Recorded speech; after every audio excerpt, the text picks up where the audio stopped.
Make the ski erg work better for you. This doesn't matter whether it's CrossFit or whether it's for Hyrox. You need to make sure that you're going to get the most out of this rather than blowing yourself up. So the first thing we want to do is make sure we've got our damper set correctly. Again, for me, I'm a bigger guy. I'm quite a heavy guy as well. I have this set around about 6 or 7. You do not need to have this all the way up at 10. You don't have to have it all the way down at 1, 2 or 3 either. Somewhere probably between about 4 and 7 is going to be best. 4 for your lighter athletes, up to 7 for your heavier males or heavier, stronger females, but not much more than that. You just want to make sure you can get a good grasp on it. Second thing you want to do is make sure we're set up correctly. So we want our feet relatively hip width apart so that when we're going to drive on this, we can get a nice drive up to the top to pull back down. Talked about this before with ergs. The return back to the start position isn't really that important. If you're going for an all-out sprint, yes, you pick it up, but more often than not, the big thing we want to focus on is that pull down. First thing we want to do, first 3 strokes get you up to pace. So when we're thinking about setting up those first 3 pulls to get it right, first pull we might shorten ever so slightly,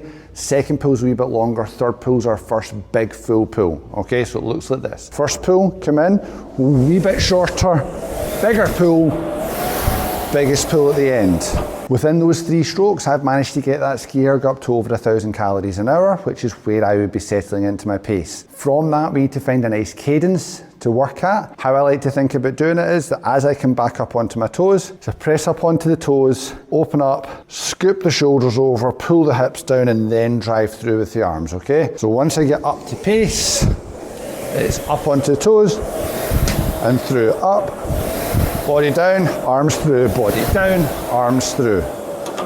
And if you notice as well, my arms aren't swinging round to come back up to the top. I'm not rushing back up to the top either. I want all of my effort and energy put into that drive down to get as much power out of the skier as I can, recover and take a big deep breath at the top. I like to make sure that as I come up onto my toes, big breath in and then drive. Give it a try, let me know how you get on.